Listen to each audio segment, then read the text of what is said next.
Buenas noches a todos. Hoy, antes de irme a dormir, he dicho voy a predicar un poco, o mejor dicho, voy a leer un poco lo que yo mismo estaba leyendo para mí, que es la carta de Pablo a los romanos.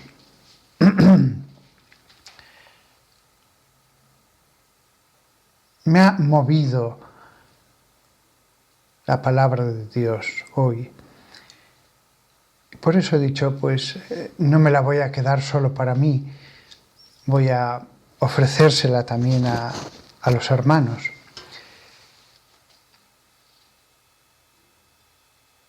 Sinceramente, no pensaba que tuviera por mí mismo grandes cosas que decir, pero he dicho, es la palabra de Dios. Si yo la repito, si yo la leo, la palabra de Dios tiene efecto en los que me escuchan. Yo podré ser más brillante o más aburrido, pero la palabra de Dios es perfecta y en la medida en que yo la repita, tendrá efecto.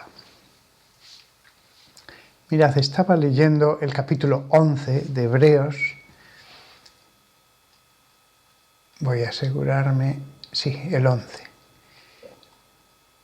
Y por comenzar por alguna de las partes que yo he leído.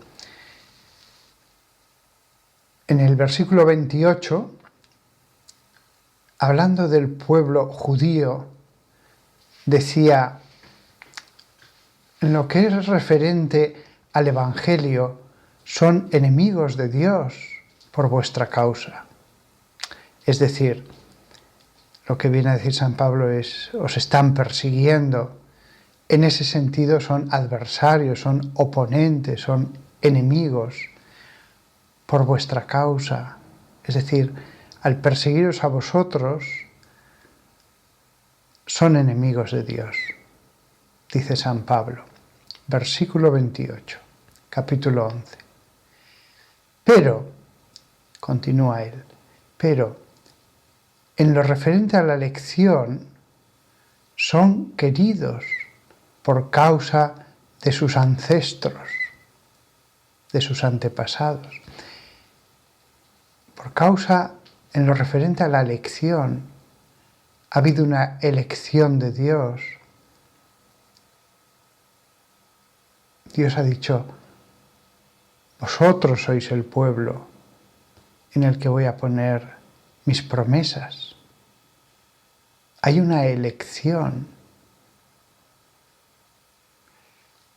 Y son queridos por causa de sus antepasados. Porque, continúa San Pablo, porque los regalos y la llamada de Dios son irrevocables.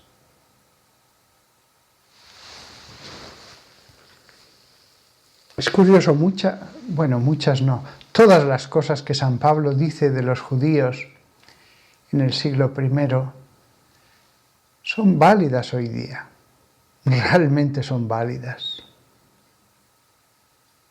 Pero los dones que tenían en esa época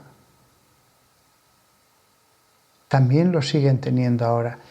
Y la llamada de Dios es irrevocable. Ellos se sienten llamados por Dios en la Torá,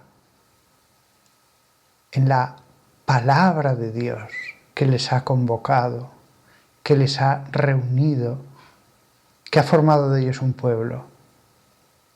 Y tienen razón. Esa llamada que ha conllevado dones son irrevocables.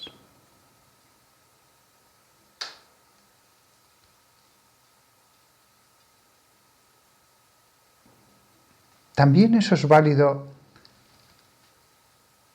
para todos nosotros, los dones y la llamada de Dios. Pero hasta cierto punto. Si uno traiciona todo, si uno hace justamente lo contrario de lo que Dios quiere, Dios puede retirar los dones y puede retirar la llamada a un determinado destino. Al pueblo judío no. Pero en cierta medida este versículo es válido para todos. Es verdad, si Dios puede retirar los dones, pero normalmente mantiene los dones aunque vengan castigos sin quitar los dones. Normalmente es así.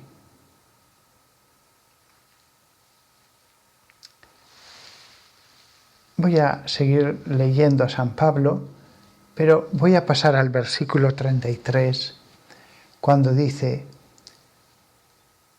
«Oh profundidad de las riquezas y la sabiduría y el conocimiento de Dios.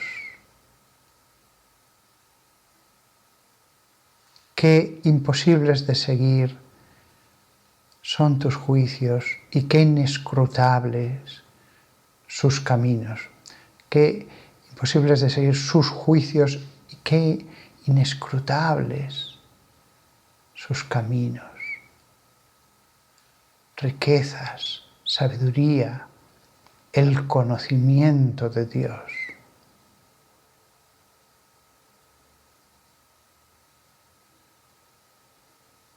Tenemos la palabra para ir a esa profundidad de las riquezas de Dios. Su palabra santa para ir al conocimiento de Dios.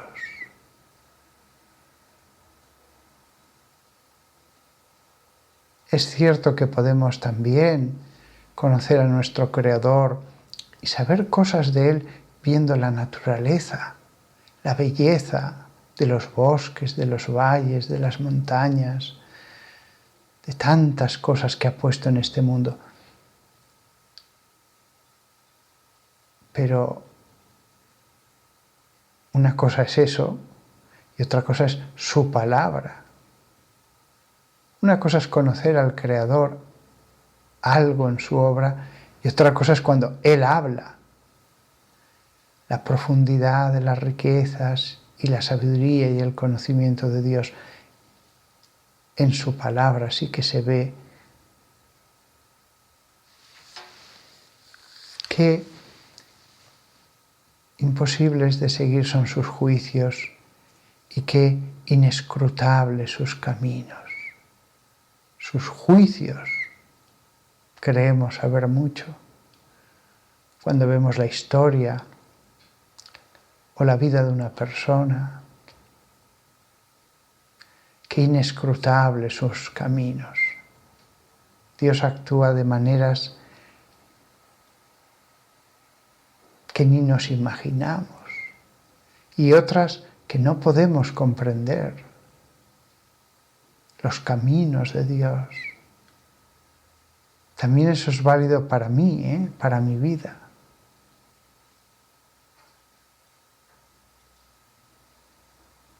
Cómo Dios estaba detrás de mí en cada momento, en cada episodio de mi vida. Y hay juicios. También Dios en muchos momentos de mi vida ha juzgado, ha determinado. Unas veces es juicio de agradecimiento por mis pobres acciones y otras de castigo.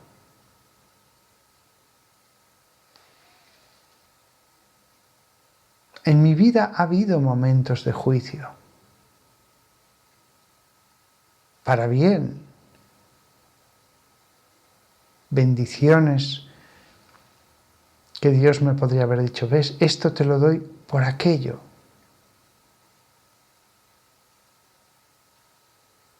Y de castigo, esto que te pasa es consecuencia de esto otro. Lejos de mí el juzgar a nadie. En eso sí que con la edad cada vez me resulta más fácil no juzgar cuando a alguien le ocurre algo. Pero hay juicios. La Biblia es clara. Las buenas acciones conllevan la bendición de Dios. Las malas acciones conllevan sufrimiento, ya en esta vida. Lo mismo sucede para las naciones. Pero si ya me cuesta hasta entender los juicios de Dios en mi vida, hay veces que el juicio es tan claro que no puedo dudar de que ha dicho Dios con algo. Veo cómo le salen las cosas a una determinada persona y te dan ganas de agarrarle por la pechera y decir, pero no te das cuenta de que eres tú el que estás atrayendo todo este sufrimiento sobre ti mismo, con lo fácil que te sería salir de esto, y no sales. Me lo podría decir a mí mismo. Y otras veces, la bendición. Otras veces la bendición. Versículo 34. Pero a quien ha hecho conocida, le ha sido dado a conocer la mente del Señor. ¿A quién le ha sido dado a conocer la mente del Señor? Ahora bien, en la Biblia se nos da a conocer la mente del Señor. Él mismo nos lo explica. Él hace la pregunta en este versículo 34, porque ¿a quién le ha sido dada a conocer la mente del Señor? ¿Quién de nosotros, pobres hormigas, conocemos la mente de Dios? Si no comprenderíamos nada, ni la mitad de la mitad, porque es tan grande su inteligencia que necesitaremos estar en el cielo para ver. Ahora es como si viéramos, como si ciegos tratáramos de ver. Pero sí, a los profetas les ha sido dada a conocer la mente. A los santos les ha sido dada a conocer un poco la mente del Señor. ¿O quién ha sido su consejero? No. Nadie puede aconsejar al Señor, pero podemos interceder. Y la intercesión cambia lo que sería una decisión de Dios, lo que sería un juicio de Dios. ¿Quién ha sido su consejero? No, consejeros no, pero sí intercesores. Versículo 35. ¿O quién le ha dado un regalo a él para recibir un regalo a cambio? No es como esos poderosos de la tierra que yo te doy esto y entonces tú me das. No, él no tiene necesidad de nada. Ahora bien, el cristiano sí que le da regalos a Dios. El regalo del sacrificio, de la oración, del ayuno, del amor al prójimo. Venga, esto lo hago por ti, Dios mío. Son como regalos. Este versículo, ¿o quién le ha dado un regalo a él para recibir un regalo a cambio? No, no es posible sobornarlo. No tiene interés en beneficios personales él de lo que tenemos nosotros. Pero sí que recibe regalos de nosotros y a cambio recibimos regalos. Pero en realidad no es al modo humano, porque todo al final es regalo. Nuestros regalos en el fondo son regalos de Él. Lo que le damos a Él, le damos de lo que hemos recibido. Y ahora el versículo 36. En la misa repetimos esto todos los días, porque de Él y a través de Él y para Él son todas las cosas. A Él sea la gloria por siempre. Amén. Es curioso el que Él diga el amén al final. Da la sensación de que puede ser una fórmula litúrgica, una fórmula de oración de las primitivas Eucaristías. Porque después de lo que ha dicho, diciendo, pero ¿cómo es Dios? ¿Qué grande es Dios? Dice esto como una doxología, como una pequeña alabanza. Era una costumbre muy judía. Ellos hablaban, los rabinos, y de pronto decían una o dos frases de alabanza a Dios y seguían con su argumentación, con su disertación, y al cabo de un rato otra doxología, otra brevísima alabanza a Dios. Amén. Y seguían su... Aquí tiene todo ese sabor, porque de Él y a través de Él y para Él son todas las cosas. De Él, todo procede de Él.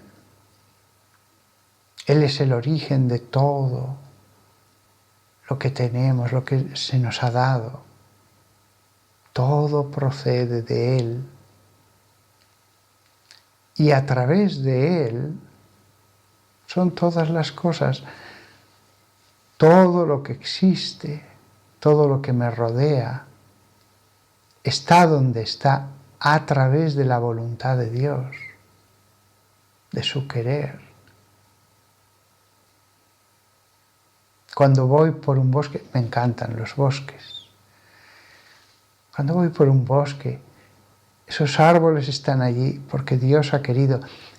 Y son de esa especie, y hay esos insectos, y esas mariposas, y esos pájaros, porque Él ha querido.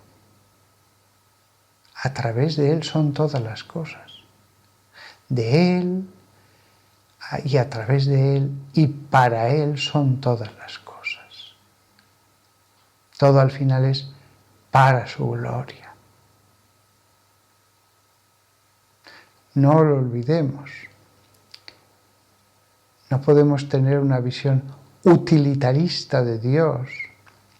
Para mí, para que me sirva, Dios como instrumento, Dios como medio para conseguir algo, no. Todo es para Él, para su gloria, para su alabanza. Y lo que yo debo desear es su alabanza. Y lo que yo necesite ya me lo dará Él en la medida que Dios quiera y como Dios quiera y mezclado con sufrimiento, pero lo que Él quiera. Mezclado con cruz, mezclado con dolor, la enfermedad. No importa. Lo que importa es que entienda que mi obrar, mi querer, mis pensamientos deben ser para Él. Debo olvidarme de mí. Pero no con la idea de decir, bueno, me olvido y así después consigo más. No, debo sinceramente hacer lo posible por entender mi nada frente a su todo, frente a su infinitud. Todo porque es plenitud de todo lo bueno. A Él sea la gloria por siempre. Amén. A Él sea la gloria por siempre. La gloria. Siempre en la oración hay una tendencia a darle vueltas a mis problemas, mis necesidades. Yo. A Él sea la gloria por siempre. Amén.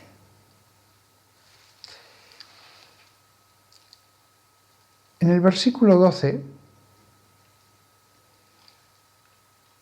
lo he estado leyendo y me ha llamado la atención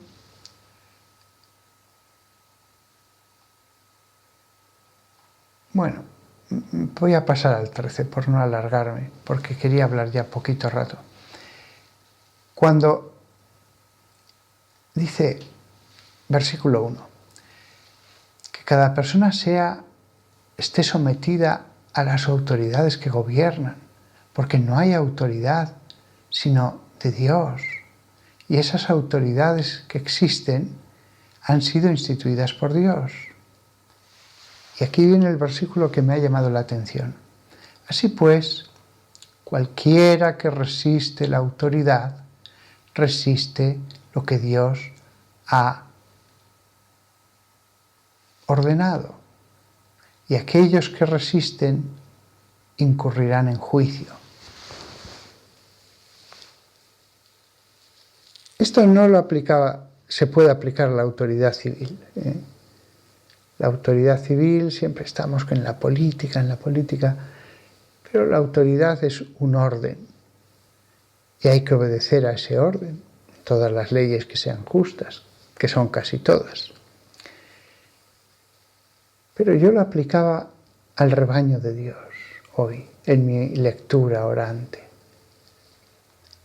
Así pues, cualquiera que resiste la autoridad, resiste lo que Dios ha ordenado. Y aquellos que resisten incurrirán en juicio. En el rebaño de Dios hay una autoridad.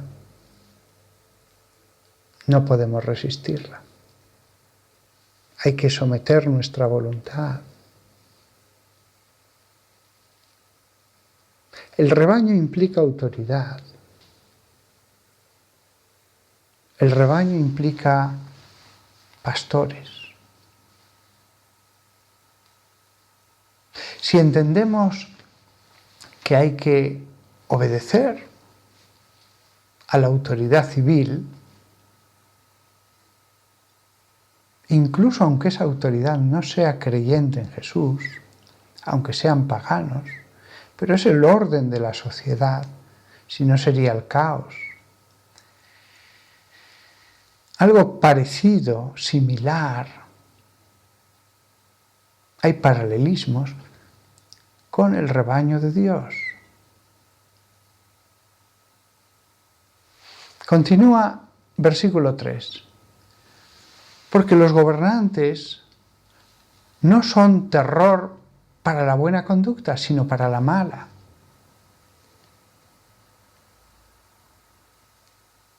Deseáis no temer a la autoridad, entonces haced lo que es bueno y recibiréis su aprobación, porque es un siervo de Dios para tu bien.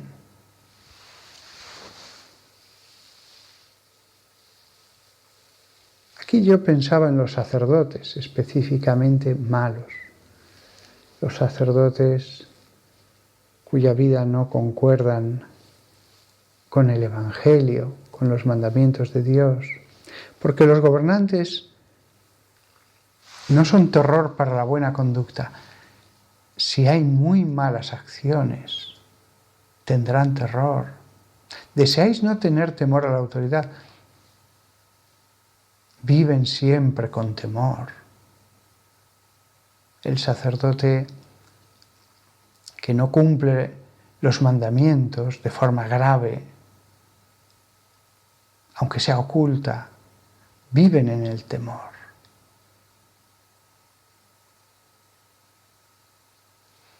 Porque es un sirviente de Dios para tu bien. El obispo debe actuar como sirviente de Dios.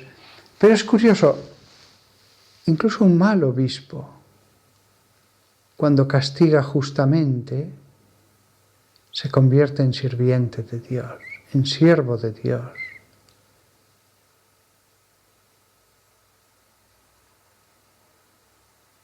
Es profundo esto realmente. El malo nunca lo va a reconocer. El malo se llena de rabia cuando recibe un castigo. Cualquiera será culpable, o uno será culpable, menos uno mismo.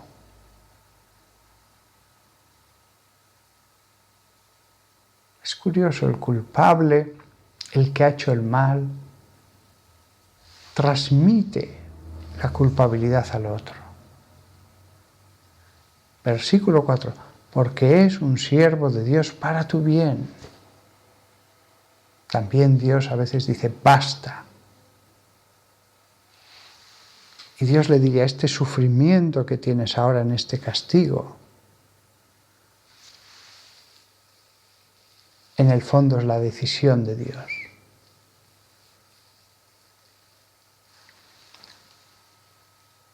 Continúa la carta, pero si haces lo que es incorrecto, deberías tener miedo, porque la autoridad no lleva la espada en vano.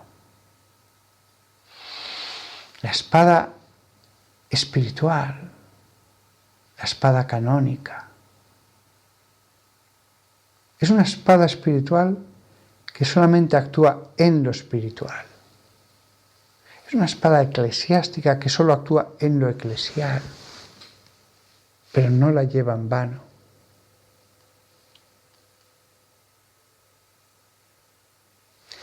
Continúa San Pablo, es el siervo de Dios que ejecuta la ira sobre el que obra el mal. Insisto, esta vez la lectura la he hecho eclesial y más referida a los sacerdotes. La ira de Dios. También Dios dice, hasta aquí has llegado. Claro, en otros casos uno dice, ¿y por qué Dios no actuó? Bueno, cuando vemos que actúa, actúa. No podemos saber cuáles son los juicios de Dios en otros casos. ¿Por qué en otro caso parece que no actuó? ¿Por qué en otros casos dejó todo su juicio aparente para la otra vida? Digo aparente porque es lo que decía antes San Pablo, porque los gobernantes no son terror para la buena conducta, sino para la mala. Terror. Deseas no temer a la autoridad, temor. Un mafioso vive con temor, sí, no tiene paz. El asesino no tiene paz. En el mundo del rebaño de Dios, de lo eclesiástico, de pastores, sacerdotes, tendrá poco poder, poco dinero, pero en la medida de ese pecado vivirá con temor, sin paz. Versículo 5. Así uno debe estar sometido, no solo por la ira, sino también por la conciencia. La conciencia.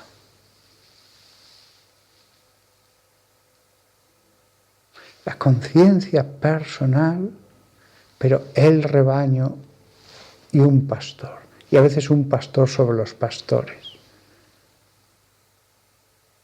La conciencia es algo personal, pero el rebaño va más allá de la persona. Qué gran labor la de los pastores de pastores, que tienen que tomar decisiones sobre pastores, buscando ser siervos de Dios, hacer la obra de Dios. Cuando nosotros somos tan pobres a la hora de conocer la mente de Dios.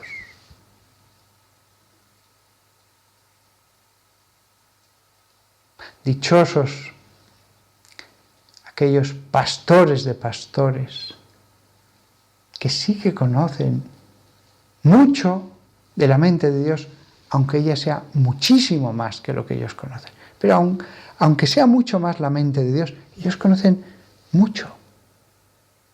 Frente a Dios, casi nada. Pero tienen mucho conocimiento de Dios, se han vuelto sabios.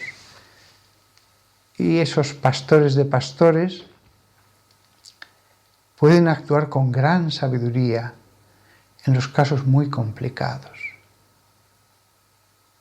en esos hombres que se han vuelto laberintos. Y entonces el pastor de pastores dice, ¿qué puedo hacer para salvar a esta persona? ¿Qué puedo hacer para lograr su bien, pero buscando al mismo tiempo el bien del rebaño? Es una labor complejísima. ¿Qué haría Cristo en esta situación? Vemos lo que Cristo hizo con Judas Iscariote.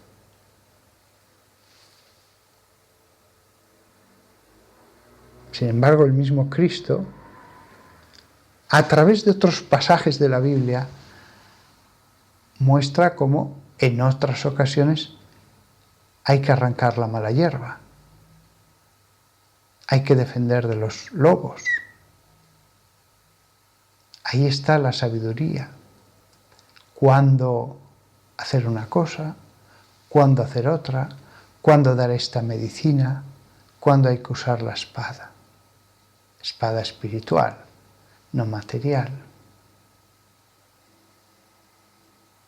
Así pues, uno debe estar sujeto, pero no solo a causa de la ira, sino también a causa de la conciencia.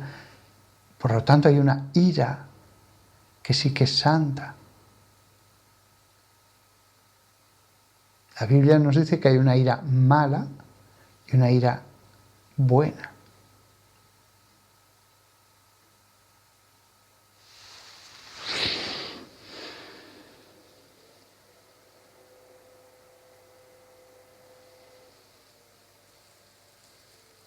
Fijaos la complejidad que tiene estar en el Vaticano, con miles de obispos, centenares de arzobispos, cardenales, y mucha gente dependiendo de cada uno de estos grandes pastores.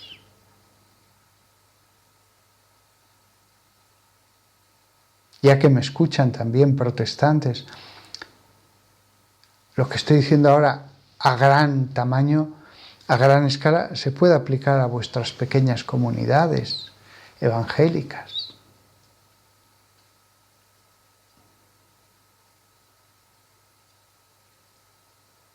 El fiel que va a cantar a una iglesia y a escuchar la palabra de Dios se preocupa de su alma. Sin embargo, cuanto más arriba se está, hay que tomar decisiones que van más allá de uno mismo.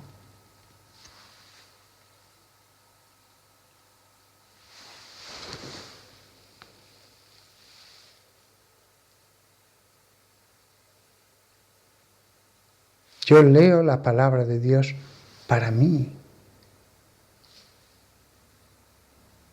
El pastor que tiene a su cargo otros pastores lee la palabra de Dios teniéndola que materializar en un orden eclesial.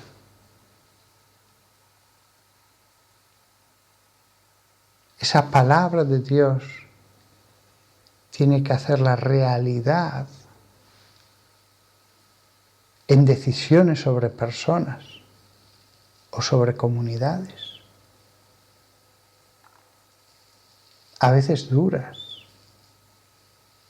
a veces muy duras.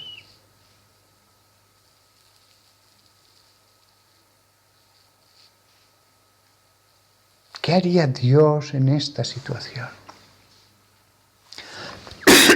Perdón. ¿Qué haría Jesús aquí y ahora? Tantos feligreses, tantos fieles en tantos países me han contado tantas historias de pastores que les han tratado mal, a veces cosas pequeñas, a veces cosas que les han herido.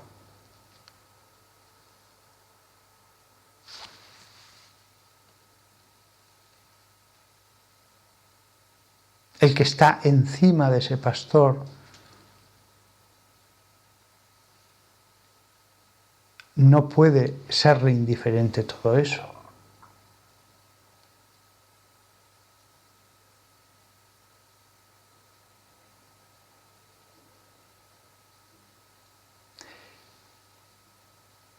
Hay cosas ante las que el pastor de pastores debe decir, dejémoslo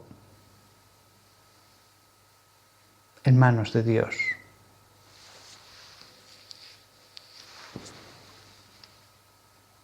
Porque un sacerdote pues se enfadó y le dio una contestación mala a una persona que le hizo mucho daño, pero eso ocurrió hace tiempo, no se ve que el sacerdote vaya a recibir bien cualquier amonestación.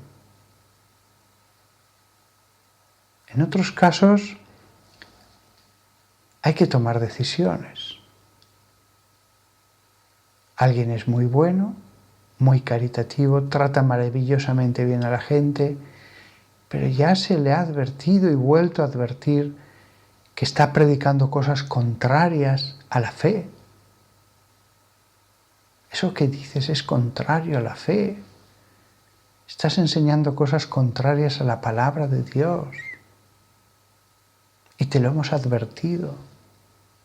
Y estás desviando a la gente.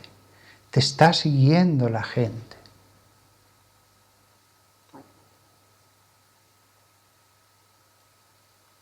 Como veis, los casos son muchos, muchos. La viña del Señor. Tomar decisiones respecto a el reino de Dios en la tierra.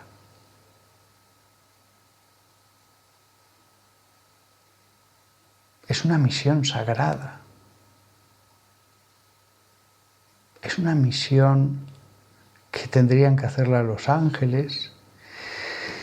Y sin embargo, Jesús dijo, lo que atareis en la tierra será atado en el cielo.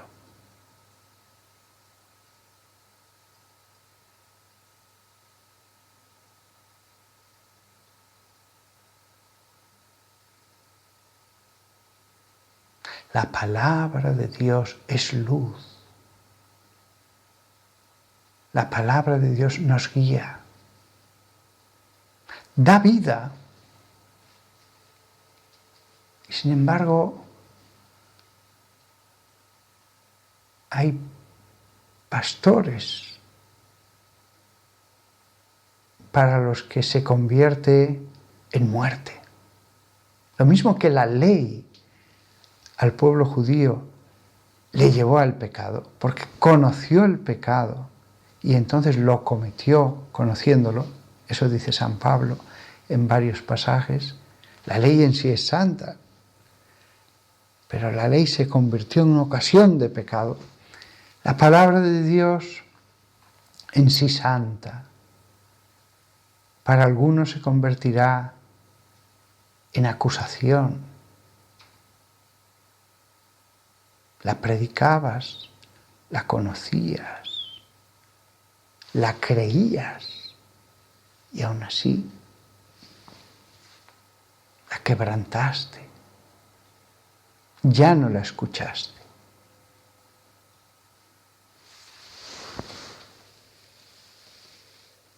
La palabra de Dios que leída ya no transforma.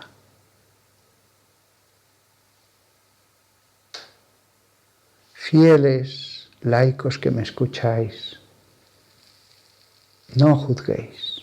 Vosotros preocupaos de vuestra alma, no juzguéis.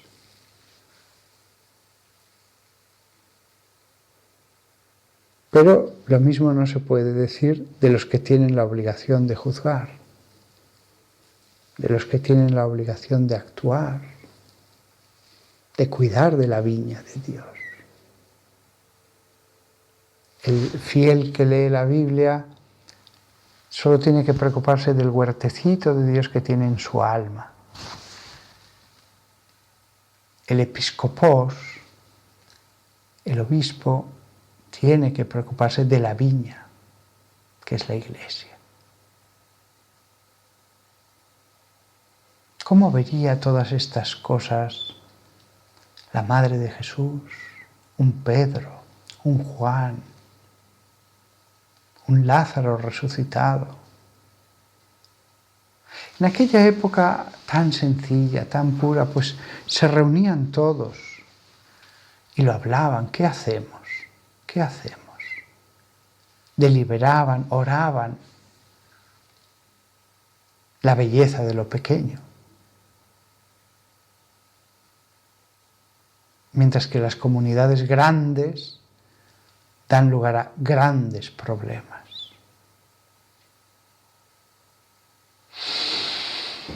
Bueno, había leído hasta donde os he comentado, pero voy a leer solamente un poquito más. Versículo 8. Debed a nadie ninguna otra cosa sino el amor del uno al otro, porque el que ama al otro ha cumplido la ley. El amor, el amor.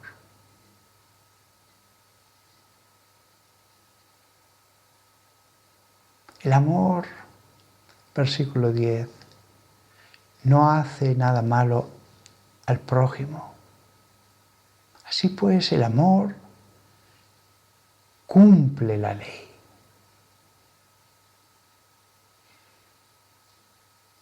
Creo que este es un buen final para esta charla. Hoy he predicado por la noche, me iré a dormir pronto, pero es que he leído la palabra de Dios y he dicho, voy a comentarles un poco. Poder escuchar a San Pablo, poder escuchar al que conoció a los apóstoles. Dios habla a través de su boca. Nada más, el amor, recordadlo. Al final es el amor, lo demás son medios. Amad a Dios, habladle, y de ahí nacerá el amor al prójimo, la suavidad para con él, la bondad para con él. Bueno, buenas noches a todos.